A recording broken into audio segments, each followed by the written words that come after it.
on est toujours dans le prix a eu la croix 2020. Donc, on va passer à Yann Foucault. Il a réalisé sa thèse au laboratoire Géoressources à Nancy. Donc, c'est une thèse de l'Université de Lorraine sous la direction de Lev Filipov et Ina Filipova. Le titre de la thèse était Récupération du tungstène à partir d'un skarn à faible contraste de séparation, apport de la modélisation moléculaire dans la flotation des minéraux calciques. Il avait pour but d'optimiser le procédé de concentration de la scheelite à partir du minerai issu du skarn afin de valoriser ces importantes ressources minérales. Pour cela, Yann a entrepris une étude très complète combinant élégamment une partie expérimentale de minéralogie appliquée visant à optimiser les différentes étapes de la concentration du minerai à une étude plus fondamentale explorant par modélisation moléculaire ab initio les interactions se produisant sur la surface des minéraux. Vas-y Yann. Bon, donc voilà, donc je vais vous présenter, aujourd'hui mon travail de thèse qui a été fait au sein de l'Université de Lorraine, comme ça a été dit, dans le pôle scientifique Othello. Donc une thèse en géosciences qui s'est donc intéressée à la minéralurgie des skarns à tungstène et plus particulièrement au traitement par flottation. Et nous avons essayé donc de combiner des approches expérimentales avec des approches plus théoriques, plus fondamentales, notamment de chimie théorique, pour essayer de comprendre un peu plus les mécanismes impliqués dans la flotation. Et donc moi, ma thèse s'est axée sur deux parties, hein, la partie vraiment développement du procédé et la partie plutôt compréhension des mécanismes moléculaires impliqués dans la flotation. Donc cette thèse a été financée par le projet européen FAME. Je ne vais pas en reparler, donc je le mentionne maintenant. Donc c'est un projet européen qui visait à relancer l'industrie des matières premières, enfin l'industrie extractive en général, mais surtout sur des matières premières critiques en Europe, dont le tungstène. Donc ça, je vais en dire quelques mots par la suite. Et financé par ailleurs par le LabEx Ressources 21, dont les objectifs scientifiques s'ancrent aussi sur les métaux critiques. Donc les slides seront en anglais, mais je vais parler en français, bien sûr. Donc si vous avez des questions, n'hésitez pas à m'interrompre, hein, c'est pas de problème. Alors, d'abord, bon, quelques mots introductifs sur le tungstène, hein. Donc, je vous présente un morceau sous forme métallique ici. Donc, c'est un métal de transition avec un numéro atomique de 74. Donc, vous le voyez, je ne sais pas si vous voyez ma souris, mais qui est ici en plein milieu C'est du bon, on tableau. voit très bien ta souris. Très bien, merci. Donc, qui est en plein milieu du tableau périodique des éléments ici. Et donc, le tungstène, il a été classé matériel critique en Europe donc, pour la première raison qui est les risques assez importants qui pèsent sur l'approvisionnement mondial et surtout européen en tungstène. Donc, vous voyez que l'Union européenne produit seulement 4% du tungstène mondial et comprend 5% des réserves en tungstène en 2018, quand la Chine produit 82% du tungstène mondial en 2018, avec des réserves assez importantes par ailleurs. Et donc, les autres pays producteurs de tungstène sont assez minoritaires par rapport à ces 82%. Et donc, l'approvisionnement avec le monopole de la Chine induit des risques sur l'approvisionnement assez importants. Donc, on a entendu parler par le passé des risques qui pèsent sur les terres rares, hein, avec le conflit Chine-Japon. Donc, sur le tungstène, voilà, l'Europe a classé un risque fort. Et ce risque, il est forcément corrélé avec une importance économique forte pour la classification du matériel critique. Le tungstène étant utilisé dans des domaines assez stratégiques pour l'Union européenne, notamment pour l'aviation, pour le militaire, pour les forêts, donc l'usinage de tous les autres métaux, et un peu pour la chimie, ce qui rend ce métal parfaitement indispensable pour l'économie de l'Union, hein. Il est peu substituable et il a des propriétés thermiques et on va dire physiques en général qui sont très intéressantes pour ces usages.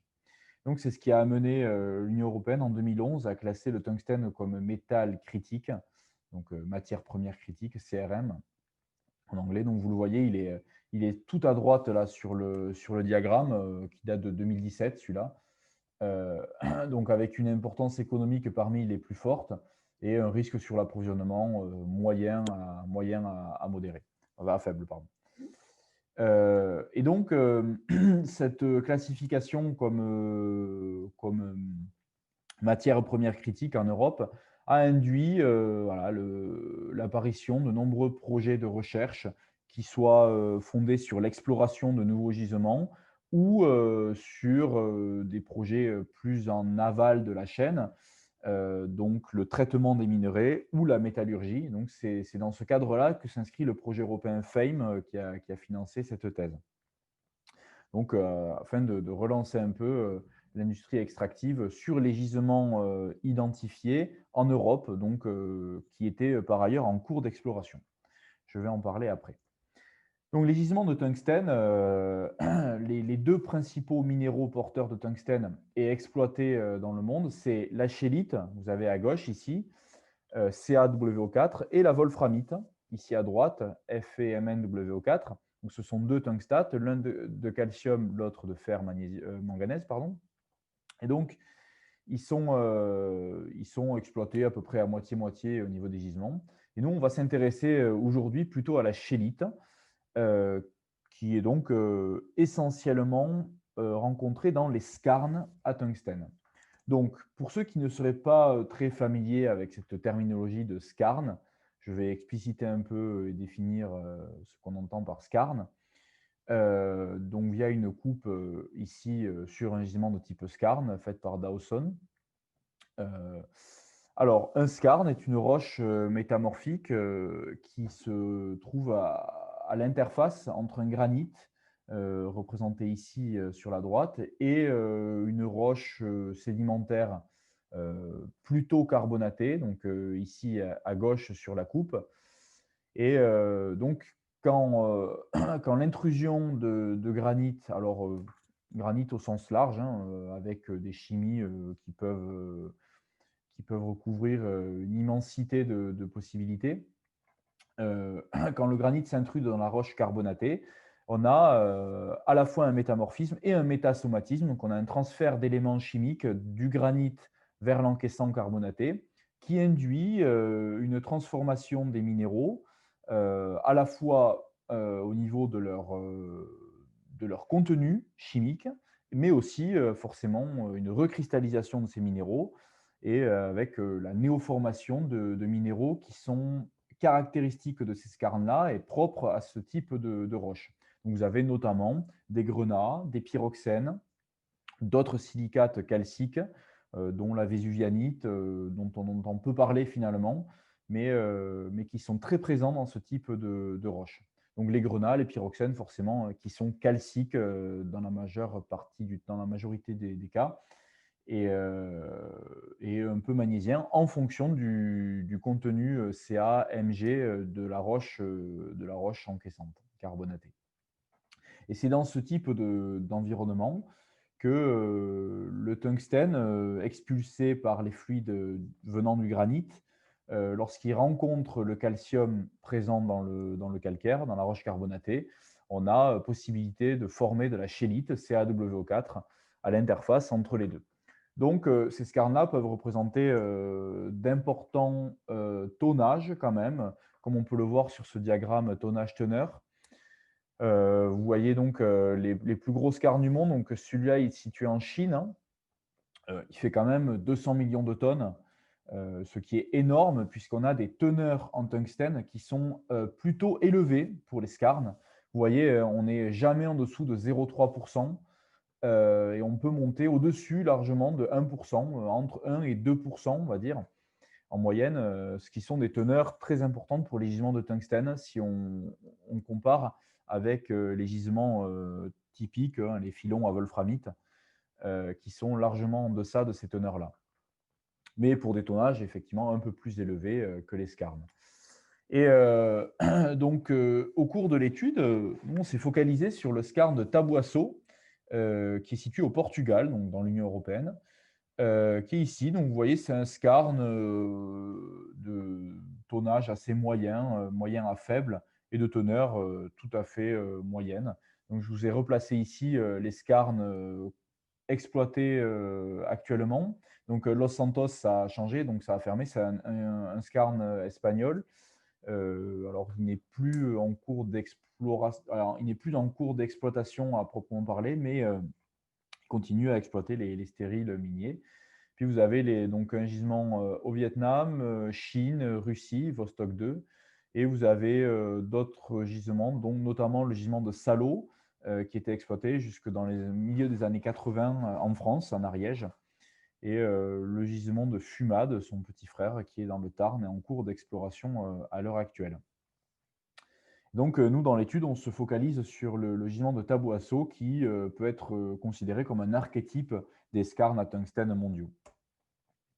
Et des skarns à tungstène, il y en a beaucoup en Europe. Vous voyez ici des occurrences. Alors, ce n'est pas des gisements à proprement parler, mais c'est des points où ont été décrits des skarns. Donc, vous voyez que ça recouvre essentiellement les massifs hérités de la chaîne hercynienne, comme on pourrait s'en douter.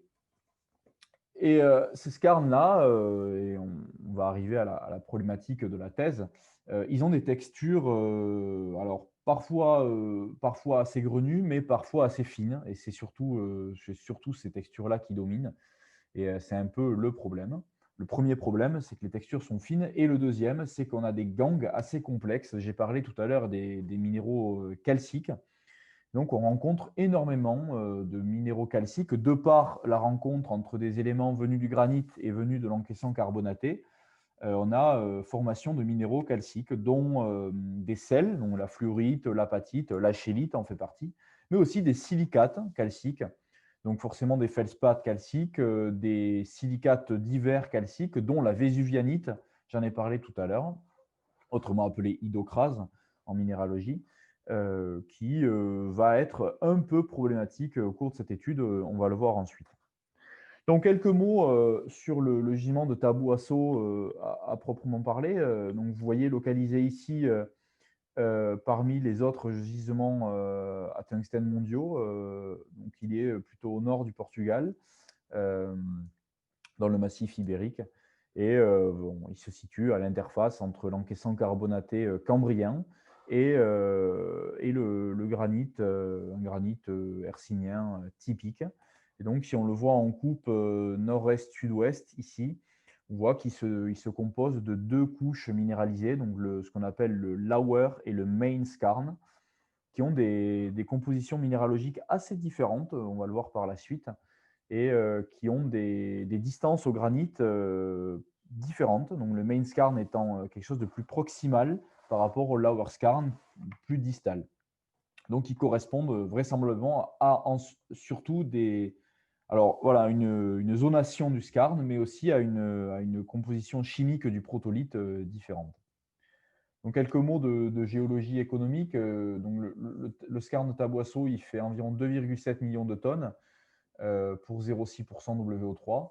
Donc, il est classé comme un gisement de moyenne classe à l'échelle mondiale. Et il est considéré comme de bonne qualité parce qu'on a peu de sulfure et peu de molybdène. Donc, on a très peu, voire pas du tout de molybdénite. Et la schellite contient des teneurs en molybdène très très faibles, ce qui fait de ce gisement un gisement de très bonne qualité. Le molybdène étant un pénalisant assez important pour les concentrés de tungstène, parce que les deux éléments se substituent assez facilement, étant dans la même colonne du tableau des éléments. Donc, ça en fait un bon gisement et peu de soufre de la même manière, qui est un pénalisant pour les concentrés de tungstène. Alors, il est actuellement en cours d'exploration. Alors, la junior canadienne a laissé tomber là, il y a 2 ans. Mais voilà, donc la concession a été reprise par l'État du Portugal. Mais moi, pendant ma thèse, il était donc en cours d'exploration sur les 2 premières années, avec des carottages qui ont été réalisés. Et on a pu bénéficier, nous, à Géoressources, d'une partie de ces carottes pour faire la caractérisation minéralogique et d'une partie des échantillons prélevés pour faire les études de beneficiation, de valorisation. Voilà. Donc la question se pose sur ce skarn est-il valorisable et de par sa texture assez fine et sa gangue complexe, peut-on développer un procédé efficace pour sa valorisation? Donc voilà, en quelques mots, la localisation des lower et des main skarns, donc des affleurements sur lesquels nous avons été échantillonnés en collaboration avec la junior canadienne. Et nous avons ramené donc 1 tonne d'échantillons au total pour faire la caractérisation minéralogique et les études minéralurgiques qui ont suivi. Donc, si on s'intéresse à cette caractérisation, sur le main skarn, c'est les photos que je vous présente ici. Donc, vous avez la microscopie optique à gauche et la microscopie électronique à droite. On peut voir des associations assez fines entre la schélite et les silicates calciques, ainsi que les minéraux calciques, les sels calciques à proprement parler, donc la fluorite, l'apatite. Et en matière de silicate calcique, on a des grenats, on a de la vésuvianite, de la zoisite, et, et pas mal de feldspath dans cette roche-là. Vous voyez quelques pyroxènes assez sporadiques ici. Et vous voyez des associations qui sont quand même assez fines hein, entre la schélite et la vésuvianite, et la schélite et la fluorite, ici, vu en microscopie électronique, ce qui induit des mailles de libération assez fines, donc la taille à laquelle on va devoir broyer pour séparer. Et sur le lower skarn, donc la maille de libération est encore plus petite, vous voyez la texture très fine qu'on observe, avec des concentrations en pyroxène qui sont beaucoup plus importantes, mais des concentrations en sel calcique plus faibles par rapport au main skarn. Donc, si on résume un peu la caractérisation minéralogique en matière de pourcentage massique, on voit que la vésuvianite représente la majorité de la masse du main skarn, avec des teneurs assez fortes en fluorite, en apatite, et avec étonnamment peu de calcite, qui est un minéral qui normalement est très présent dans les skarns. Voilà, on a quand même une variabilité entre les minéraux calciques qui fait que dans celui-là, on a peu de calcite finalement. Et voilà, peu de quartz forcément, et avec 1% de schélite. Donc, étant donné cette composition minéralogique moyenne, on a choisi de nous intéresser principalement au main skarn, de par la présence de sels calciques avec des teneurs beaucoup plus fortes, hein, la fluorite, l'apatite, puisqu'on sait au niveau scientifique et au niveau technique et industriel que la séparation entre la schélite et la fluorite et l'apatite sont assez complexes à réaliser.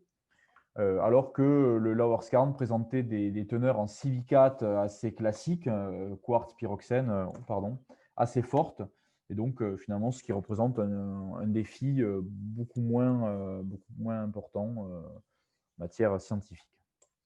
Alors, pour développer le schéma de traitement qu'on appelle le flow sheet en minéralurgie, on s'est intéressé donc aux propriétés des minéraux. Donc, on a résumé les propriétés des principaux minéraux trouvés dans le skarn, dans ce tableau-là. Et donc, on voit que dans un premier temps, forcément, la schélite a une densité de 6,1, qui est beaucoup plus importante que la majorité des minéraux de gangue, et notamment les silicates normaux autour de 2,6. Mais il y a quand même un petit problème avec les silicates denses, c'est qu'ils ont une densité autour de 3,5. Donc la vésuvianite, zoisite, grossulaire et pyroxène ont des densités assez fortes par rapport aux silicates classiques qu'on a l'habitude de rencontrer. Par exemple, la fluorite et l'apatite ont une densité de 3,2, ce qui pourrait faire un moyen de les séparer. Alors, la susceptibilité magnétique, elle est voilà, nulle ou négative pour les sels calciques, forcément, pour les silicates normaux, mais pour les silicates calciques, elle est assez importante puisque ces silicates-là contiennent généralement du fer. Donc, la vésuvianite, la zoisite, le grenat et le pyroxène. Alors, soit ils contiennent du fer, soit ils ont des structures cristallines qui font qu'ils ont une susceptibilité magnétique non nulle. Et enfin, la flottabilité, donc je vais parler de la flottation après. On voit que la schélite, elle flotte très bien avec des acides gras, Mais le problème, c'est que les acides gras flottent aussi très bien la fluorite et l'apatite. Alors qu'en flottation, on arrive très bien à éliminer les silicates normaux, mais de par la bonne affinité, entre les silicates, entre le calcium, et les acides gras, on va avoir une bonne flottabilité des silicates calciques malgré tout, ce qui va induire quand même un peu de développement à réaliser pour séparer efficacement la schellite. Donc, quelques mots sur la flottation, pour ceux qui ne connaîtraient pas. Donc, le principe, résumé ici, les minéraux sont broyés jusqu'à avoir une particule égale un minéral, donc des particules monominérales, on appelle ça la maille de libération. Vous voyez ici une particule violette, une particule orange à séparer. Et on va introduire des collecteurs de flotation donc, qui ont une tête polaire et une partie voilà, hydrophobe, on va dire, donc apolaire. Et ces collecteurs-là vont s'absorber sur les surfaces des minéraux qu'on veut récupérer et pas sur les minéraux qu'on ne veut pas récupérer. Donc, on veut récupérer ici les oranges. Une fois que ces minéraux sont avec les collecteurs absorbés à leur surface, ils sont rendus hydrophobes puisque les têtes s'absorbent et donc le minéral ne montre que les queues, les chaînes aliphatiques, donc les queues apolaires de la molécule, ce qui induit donc une hydrophobie assez importante des minéraux-là, qu'on va pouvoir récupérer par l'injection de bulles d'air dans la cellule. Vous voyez ici, les bulles d'air remontent dans la mousse que les particules qui sont hydrophobes, c'est-à-dire les particules oranges. Donc tout le défi en flottation va être d'avoir l'absorption sélective de nos collecteurs de flotation sur les minéraux qu'on veut, et donc ceci avec 10 minéraux en présence, comme dans le skarn qu'on a à Taboisseau. Donc on peut moduler cette absorption en introduisant des déprimants qui vont aller empêcher l'absorption du collecteur sur les minéraux qu'on ne veut pas récupérer. Donc on a un couple déprimant-collecteur en flottation qu'il va falloir optimiser pour avoir une sélectivité acceptable. Et donc, si on s'intéresse un peu au développement du schéma de traitement, l'objectif général ici, c'est d'arriver à produire un schéma de traitement pour la valorisation des skarns à tungstène, donc en se fondant sur le skarn de Taboisseau, mais en élargissant à l'ensemble des skarns, et celui-là étant un archétype. Donc, développer un schéma de traitement efficace, écologique et adaptable à l'ensemble des skarns à tungstène mondiaux, ce qui est un défi assez important. Donc, qui dit efficace et écologique dit qu'on va axer notre séparation sur la flottation et la séparation par gravité. La séparation par gravité, pour ceux qui connaissent, on peut la faire de manière classique avec des tables à secousses, des spirales, des jigs. Le problème de ces techniques-là, c'est qu'elles marchent bien sur des granulométries assez importantes.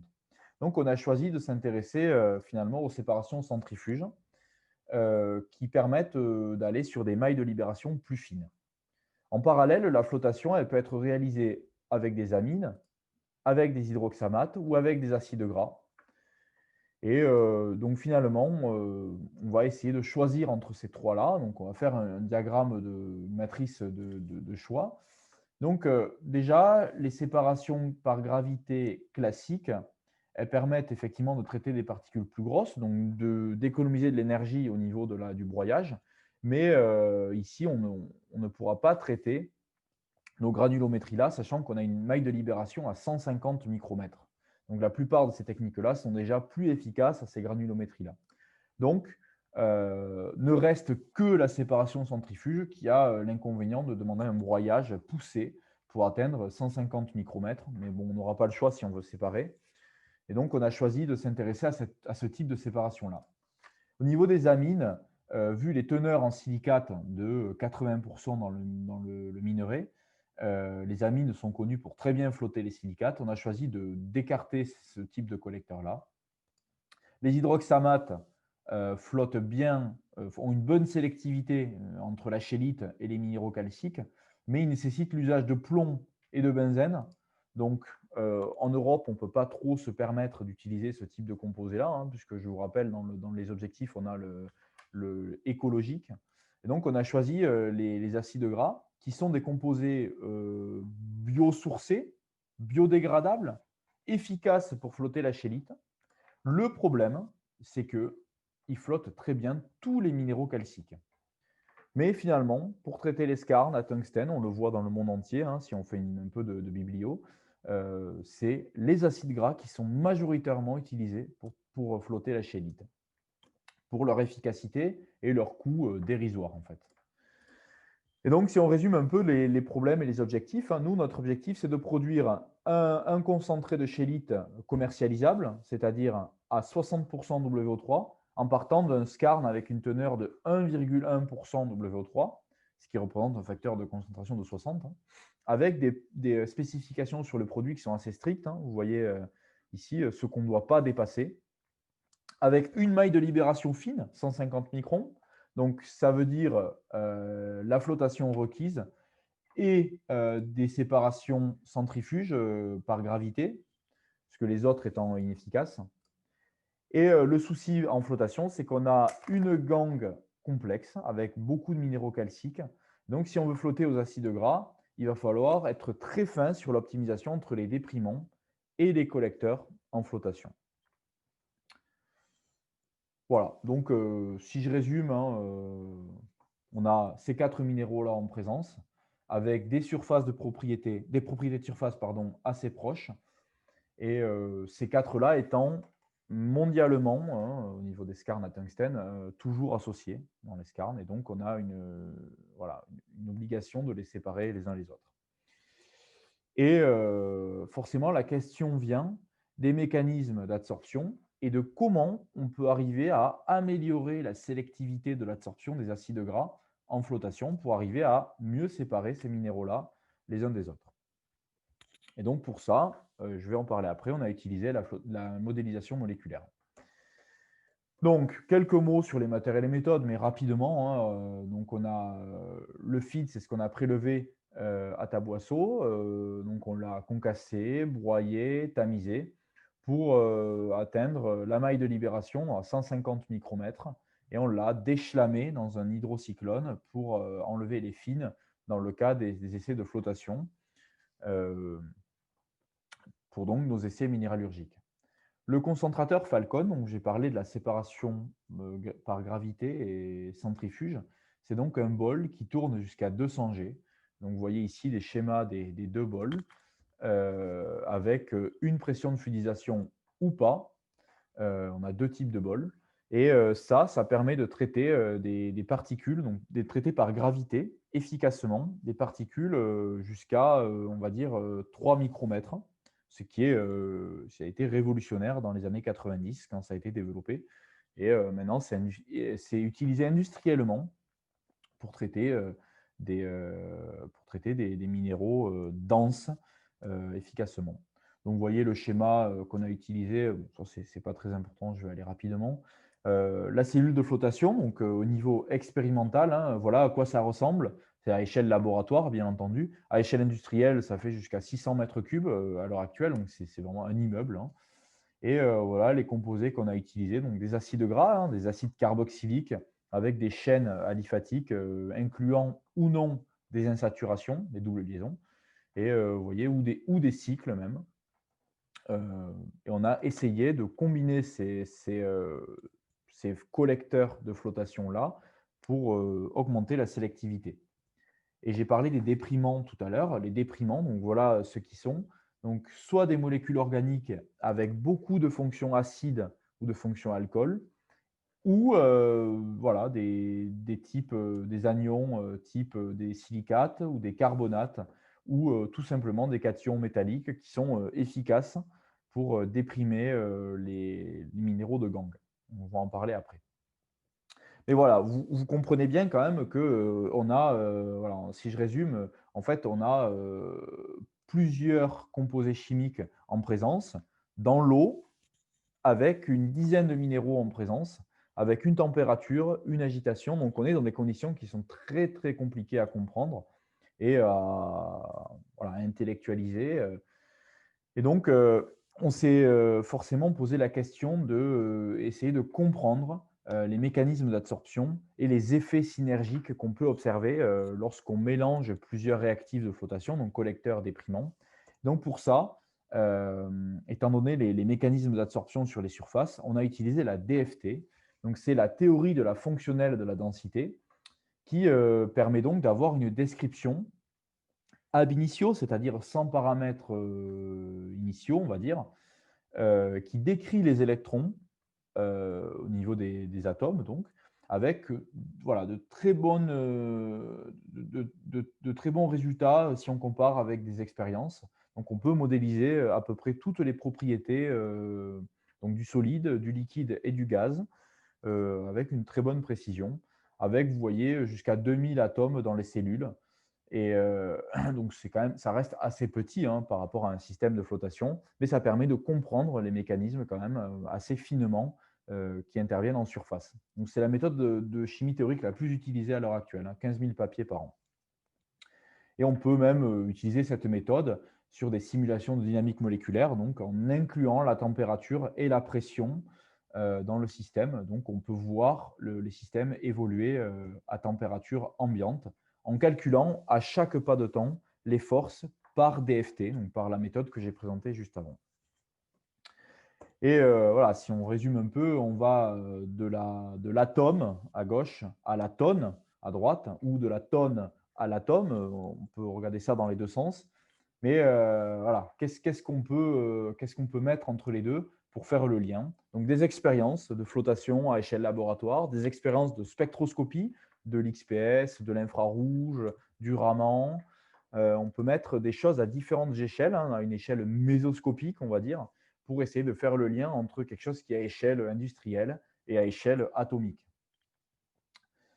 Donc, si je vais sur les résultats maintenant, donc, on a axé la thèse en plusieurs volets. Hein, donc, l'optimisation des déprimants, l'optimisation des collecteurs en flottation, essayer de comprendre comment ils interagissent et comment on va pouvoir décrire l'interface entre le solide, le minéral et le liquide qui est en présence. Et enfin, le développement du flowsheet qui faisait partie voilà, du délivrable du projet européen. Alors d'abord, voilà, quelques mots sur les déprimants. Donc je les ai présentés ici avant, les cations métalliques, le silicate de sodium, le carbonate de sodium, ou enfin, juste le carbonate, hein, et des molécules type organique, donc type amidon, type lignine, lignosulfonate, acide citrique, toutes ces choses-là. Et donc, je vous présente ici un diagramme qui présente la teneur en WO3 du concentré de flottation et la récupération de tungstène dans le concentré. Donc, bien entendu, il faut maximiser la récupération pour ne pas perdre de tungstène et il faut maximiser la teneur pour produire un concentré. Donc, vous voyez que l'objectif, c'est 60%. On est déjà très, très loin des 60% WO3. Donc là, c'est sur une seule étape de flottation, bien entendu. Sans déprimant, c'est-à-dire on met juste le collecteur tout seul, qui est un type acide gras classique, on voit qu'on a une récupération de 85% et à une teneur qui est guère supérieure à celle de l'alimentation, en fait. Hein, parce que l'alimentation est à 1,1, donc on est là. Donc c'est très mauvais si on ne met pas de déprimant, c'est-à-dire qu'on flotte tout, en fait. On flotte la schellite, on flotte la fluorite, l'apatite, les silicates calciques. Il y a juste le quartz qui est éliminé, en fait. Et si on met des molécules organiques, vous voyez qu'on augmente légèrement la teneur pour ces deux points-là, mais très peu, en fait, on ne dépasse pas les 4% de VO3, en diminuant largement les récupérations si on se focalise sur ces points-là. Donc, on a écarté très rapidement les molécules organiques. Si on met du silicate de sodium, donc cette molécule-là, on voit qu'on maximise énormément les récupérations, donc on prend 10 points, et on augmente largement la teneur, qui passe à plus de 6,5% WO3, ce qui est déjà bien. Et ce, parce qu'on déprime bien les minéraux de gangue, donc le collecteur est plus disponible pour flotter la schellite, donc on flotte mieux la schellite. Si on rajoute des cations métalliques, on voit que c'est un peu variable, mais si on rajoute des cations de fer ici, on reste à récupération constante, mais en augmentant largement la teneur. Et si enfin on met du silicate de sodium plus du carbonate de sodium, là on passe à 11% WO3 en ayant des récupérations de 95% en tungstène, ce qui est un résultat qui est déjà très bon. Donc on s'est intéressé plus particulièrement à ce système-là, carbonate et silicate de sodium, toujours en maintenant le collecteur constant, bien entendu, type acide gras. Et donc, on voit si on fait une surface de réponse, donc on a fait des méthodes statistiques, des plans d'expérience, en quadrillant le domaine d'étude, on voit que le silicate de sodium tout seul,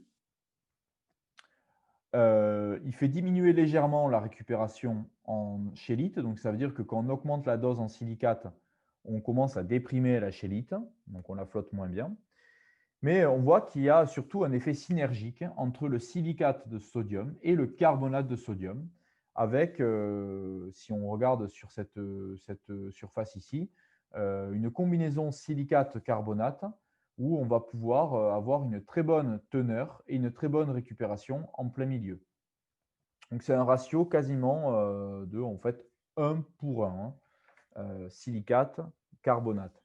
Donc on s'est posé la question, puisque si on regarde ici, si on met silicate tout seul, c'est 6% WO3.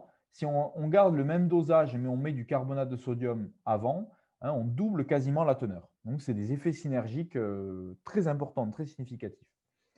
Et si on s'y intéresse un peu en matière de spectroscopie et de modélisation, on voit que si on met du carbonate tout seul, il s'absorbe sur la surface de la fluorite. Donc, on a pris la fluorite comme un archétype des minéraux calciques pour faire des études fondamentales. Et on voit que ici, on a l'absorption du carbonate, puisqu'on a un pic qui apparaît. Donc, les deux pics caractéristiques sont ici. Quand on met du silicate, il s'absorbe sur la fluorite, pic à 1080. Et quand on met les deux ensemble, on voit que le pic à 879 diminue largement, mais on a un pic à 842 qui est typique, de la formation de HCO3-. Donc c'est le pic du HCO3-. Et donc on suppose en surface qu'on aurait une réaction acide-base entre le carbonate préadsorbé et le silicate, l'ion silicate qu'on ajoute. Donc les deux sont stables à pH 9,5 auquel on se situe. Donc on aurait une réaction acide-base sur la surface qui induirait la formation de l'anion silicate, SiOH3-, qui s'absorberait de manière plus efficace, ce qui induirait les effets synergiques. Donc pour ça, on a utilisé la modélisation moléculaire à 300 Kelvin pour vérifier. Et on voit que les énergies d'absorption du silicate seul sur la fluorite sont quasiment doublées quand on rajoute une couche de carbonate de sodium à la surface de la fluorite. Vous voyez, on passe de moins 100 à moins 180 kJ par mol. Et ceci parce qu'on a le transfert, on l'observe en modélisation, transfert d'un proton entre le silicate, SiOH4, et les carbonates de surface. Donc, c'est bien ce qu'on observait par infrarouge. On observe la même chose quand on étudie les formes plus polymérisées du silicate, donc ici le dimère, qui s'absorbe avec moins 165 ou moins 261 quand on met une couche de carbonate à la surface. Donc, on montre bien les effets synergiques ici et à quoi ils sont dus. Et on a une correspondance très bonne entre l'expérience et la théorie. Et donc, si on regarde un peu les concentrés, on voit qu'on déprime quand même pas bien la fluorite. C'est-à-dire qu'on a 88% de récupération de tungstène, on passe à 9,2% la teneur en WO3, mais on a encore 55% de récupération de la fluorite. Ça veut dire qu'on flotte encore bien la fluorite, mais on déprime très bien les silicates et on déprime assez bien l'apatite. Donc, il y a encore un souci sur la fluorite.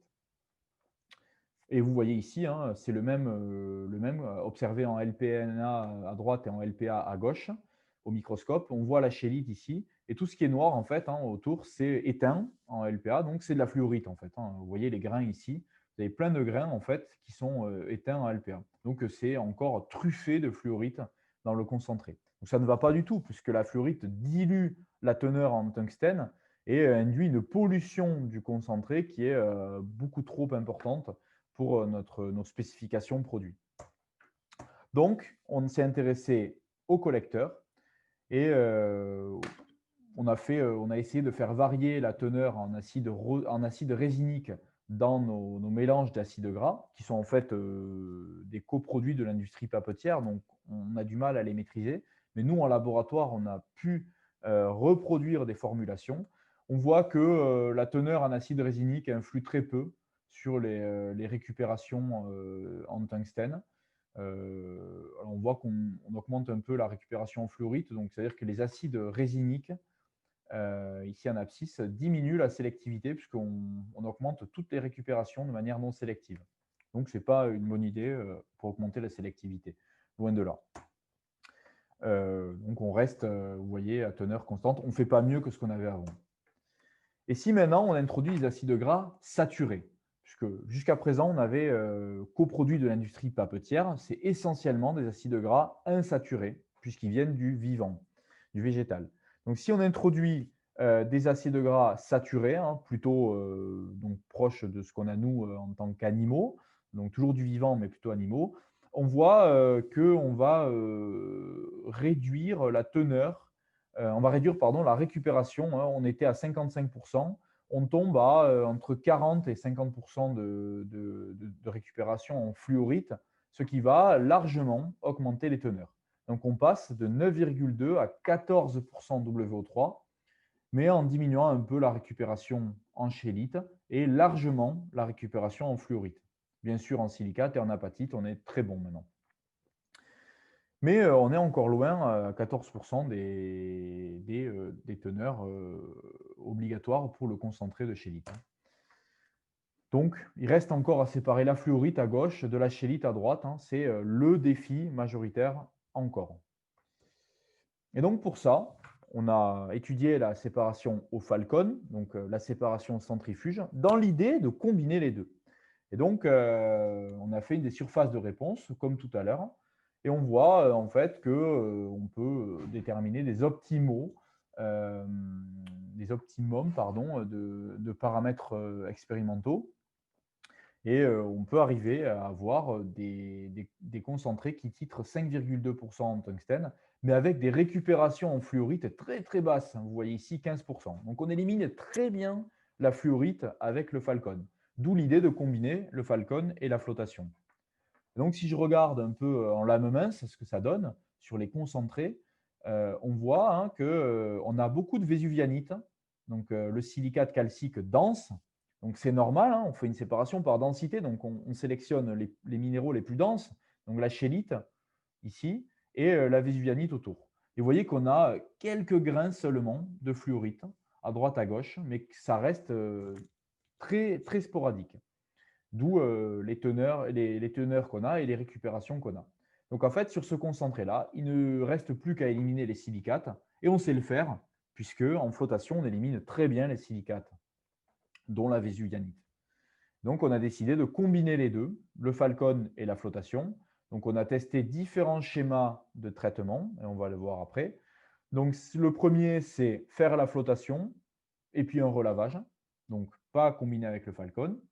Le deuxième, c'est c'est avec les collecteurs optimisés ou les collecteurs et les déprimants optimisés. Ici, les schémas 3 et 4, c'est étudier le Falcon d'abord, puis passer le concentré du Falcon en flottation avec des réactifs optimisés. Ou alors faire l'inverse, d'abord passer en flottation, puis passer au Falcon ensuite. Donc l'avantage de passer au Falcon avant, c'est qu'on n'a pas besoin de déchlamer puisque le Falcon élimine les fines, puisque dans toute séparation par gravité, on élimine les fines particules avant. Donc on n'a pas besoin de déchlamer avant la flottation. Alors qu'ici, sachant qu'on fait la flottation avant, on a besoin de passer au déchlamage. Donc c'est vraiment un point noir pour ce schéma-là. Et si on regarde donc les teneurs et les récupérations en tungstène de tous les schémas de traitement, donc ici, c'est 2 étapes de flottation avec des déprimants optimisés uniquement, pas les collecteurs. Donc vous voyez, hein, un relavage, donc une deuxième étape de flottation, n'augmente quasiment pas la teneur et fait largement chuter les récupérations. Donc ça, ce n'est pas envisageable. Le deuxième flowsheet, c'est avec tout optimisé, c'est-à-dire les déprimants et les collecteurs en flottation. Donc là, si on fait 2 étapes, on voit qu'on obtient 25% de WO3 avec des récupérations qui sont autour de un peu moins de 70%. C'est pas mal. On est quand même encore loin des 60% qu'on devait obtenir. Et si maintenant on fait avec le Falcon en premier, donc là encore, soit avec tout optimisé, donc collecteur déprimant, soit juste déprimant, et on voit que le flowsheet numéro 4, on obtient 38% ou 36% pardon, de WO3 avec des récupérations qui sont au-dessus de 70% en tungstène.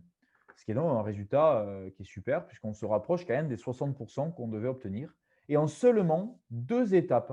Donc une étape au Falcon, une étape de flottation seulement, ce qui est un super résultat. Et vous voyez que si on met la flottation avant et le Falcon après, les réactifs de flottation perturbent la séparation au Falcon et on n'obtient pas ce qu'on voulait. Donc on chute lourdement dans les teneurs. Donc si on prend le flowsheet numéro 4, le meilleur, et on fait, donc on fait une étape de Falcon, puis une étape de flottation. Donc vous voyez, on obtient ici 38% WO3, et on fait ensuite 3 autres étapes de flottation. On obtient notre concentré commercialisable à 63% WO3 avec 60% de récupération du tungstène en batch. Donc c'est-à-dire qu'à chaque étape, c'est perdu. Industriellement, ce n'est pas un souci, puisque ce qu'on perd à chaque étape, normalement, repart à l'étape d'avant. Donc, on augmente lourdement les récupérations en WO3 industriellement par rapport à ce schéma-là. Donc, nous, ce qu'on cherchait, c'était surtout la teneur. Et donc, la teneur, on l'a. Mais donc, on aurait aimé quand même que la flottation soit plus sélective entre la schélite et la fluorite, ce qui aurait permis de s'affranchir en fait des pertes de récupération assez importantes quand même entre les étapes. Et donc, on s'est posé la question de comment les réactifs s'absorbent sur les surfaces. Donc, on a vu juste avant pour les déprimants que la modélisation avait permis d'obtenir de très bonnes validations entre l'expérience et la théorie et d'obtenir de très bonnes explications sur les effets synergiques en flottation et ce qu'on observe. Donc, on a décidé de se lancer corps et âme dans la modélisation des interfaces liquides-solides par la DFT. Et donc, les premières étapes, c'est l'hydratation des minéraux. Les minéraux, ils sont en présence d'eau en flottation. Donc, il est nécessaire de décrire leurs états hydratés avec des molécules d'eau qui sont absorbées sur les surfaces. Dans la théorie de Langmuir, l'absorption d'un composé sur une surface minérale passe par la désorption d'une molécule d'eau. Donc, il était nécessaire, dans un premier temps, de décrire l'état d'hydratation des minéraux. Donc, on l'a fait à 0 Kelvin et à 300 Kelvin par DFT. Et on voit qu'on a un minéral, la fluorite, qui est assez hydrophobe dans un premier temps. Et avec seulement la moitié des atomes de calcium occupés par une molécule d'eau. Donc, vous avez ici la vidéo de ce qu'on peut observer après modélisation. Donc là, vous voyez, c'est des pas de temps de 1 femtoseconde, donc 10-15 secondes. Et vous voyez qu'on a un équilibre entre des molécules adsorbées et des molécules dans la phase liquide qui est tout autour du minéral, avec le minéral qui est ici en bas, donc les fluors et les calciums. Donc vous voyez, on a une oscillation de la surface et des molécules adsorbées sur les surfaces par liaison H et par liaison électrostatique sur les calciums. Donc voilà ce qu'on peut obtenir par flottation. Donc par modélisation. Donc on peut décrire parfaitement les mécanismes d'hydratation. Et ensuite, on s'est posé la question de comment s'absorbent les collecteurs en phase liquide. Donc on voit que, quand on a différentes concentrations, on a différents pics en infrarouge quand on regarde le minéral. Donc pic à 1572, 1535 et 1560, alors que quand on a une faible concentration, on a un pic à 1560 seulement. Donc on s'est posé la question par la modélisation. Donc certains disent que c'est du carboxylate de calcium qui est absorbé, d'autres du carboxylate de sodium. Donc en fait, différentes formes absorbées pour différents pics. Donc il était nécessaire, avant déjà d'aller sur la sélectivité, de comprendre les mécanismes d'absorption. Donc on a étudié différents modes d'absorption avec les énergies d'absorption à chaque fois. Donc vous voyez ici ce mode-là, le classique, en phase vide, ou avec le contre-ion de sodium sur la surface, on voit que toutes les adsorptions sont stables, hein, puisqu'elles sont exothermiques. Et de même en phase liquide, avec l'eau, hein, puisqu'on essaye d'avoir des conditions réalistes quand même. Donc quand on met l'eau, vous voyez, on a encore des énergies d'adsorption qui sont négatives. On a essayé la substitution d'un atome de fluor, donc ça ne marche pas du tout, hein. Cinétiquement parlant, j'entends, même si thermodynamiquement c'est stable. Et avec le sodium en phase aqueuse, vous voyez, la molécule de carboxylate passe en phase aqueuse et elle reste liée par son atome de sodium sur la surface. Donc ça, c'est une découverte qui est fondamentale parce que vous voyez que la molécule peut s'absorber soit sur son atome de sodium, soit, si on regarde ici, directement sur un atome de calcium en tournant donc sous sa forme carboxylate et en tournant un oxygène dans la phase aqueuse. Et donc, en partant de là, on a simulé les spectres infrarouges de ces configurations-là afin de les comparer avec l'expérimental et d'avoir une validation sur ce qu'on peut obtenir en infrarouge et sur quels sont les modes d'absorption. Et donc, vous voyez que là, si je simule le spectre, on a 1573. C'est un des pics observés expérimentalement. Donc, ça, c'est déjà un résultat qui est assez important au niveau de la science. Donc ça, on est en phase gaz. Si je me mets en phase liquide et que, de la même manière, je simule le spectre infrarouge qui correspond à ce système-là, donc c'est simulé par modélisation par DFT. Et donc, on voit qu'on a le pic à 1535, qu'on observe aussi expérimentalement. Puisqu'expérimentalement, on observe le doublé 1535-1575. Donc, en fait, on aurait une coexistence des formes phase gaz et phase liquide. Ce qui n'est pas étonnant, puisque quand on a une couche d'adsorption qui est formée à la surface du minéral, on a certaines molécules qui sont en phase gaz très localement, puisqu'il n'y a plus d'eau autour, puisqu'on est dans une couche d'adsorption. Et donc là, si je prends pareil, mais sous forme liquide, hein, avec son Na, vous voyez que quand on simule le spectre infrarouge de cette configuration-là, on obtient un spectre infrarouge avec le pic à 1560, 1557, qui correspond à ce qu'on observe expérimentalement pour de faibles concentrations. Et donc, en fait, on suppose que l'absorption des composés à l'interface liquide-solide passe dans un premier temps par l'approche de l'ion avec son cation de sodium, puis quand on augmente la concentration, l'absorption de phases de molécules type anionique, donc sans leur sodium, directement sur les cations de calcium à la surface. Donc, on a comme ça une formation d'une couche d'absorption qui est de plus en plus compacte. Et donc, je vais aller un peu vite parce qu'on n'a plus le temps. La substitution qui donne des spectres infrarouges non observés expérimentalement. Donc, on a mis de côté cette hypothèse-là au niveau des mécanismes d'absorption. Et donc, quand on regarde le coverage, vous voyez qu'en fait, on observe effectivement, quand on met 2, voire 3 molécules côte à côte, on observe certaines molécules qui sont en phase monodentate et d'autres en phase bidentate. Phase monodentate qui correspond donc au pic à 1535, phase bidentate au pic à 1572 et avec le sodium qui correspond au pic à 1560, le tout étant observé pour respectivement des fortes concentrations et des faibles concentrations.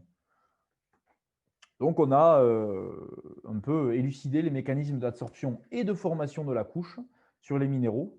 Alors c'est un travail qui est de longue haleine, hein, puisque là pour l'instant on a fait juste sur la fluorite. On est en train de continuer sur la schellite. Mais déjà, si on peut arriver à avoir des infos sur les mécanismes d'absorption des molécules-là, des collecteurs sur les surfaces, on pourra arriver à moduler la sélectivité et à proposer des formulations plus sélectives pour un minéral ou pour l'autre. Donc voilà les travaux. Et donc ça, c'est en cours de poursuite. Ça vient d'être publié d'ailleurs. Et c'est en cours d'investigation. Donc si je résume un peu tout ça, hein, on a produit un concentré de tungstène pardon, qui titre à 63% WO3 à partir d'un skarn qui titrait 1,1% WO3 au début, avec une récupération en batch de 60%. Mais là, je vous montre le schéma de traitement proposé. Hein. On aura des recyclages. Hein. Donc, à chaque fois, les non flottés retourneront dans les étapes précédentes. Donc, on pourra améliorer sensiblement cette récupération sur un schéma industriel. Donc ça, c'est un concentré qui est commercialisable au niveau des spécifications produits, à la fois sur la teneur WO3, mais aussi sur les teneurs des pénalisants, donc soufre, molybdène, silice et phosphore. On a un procédé qui est vert, puisqu'on n'a pas de traitement thermique.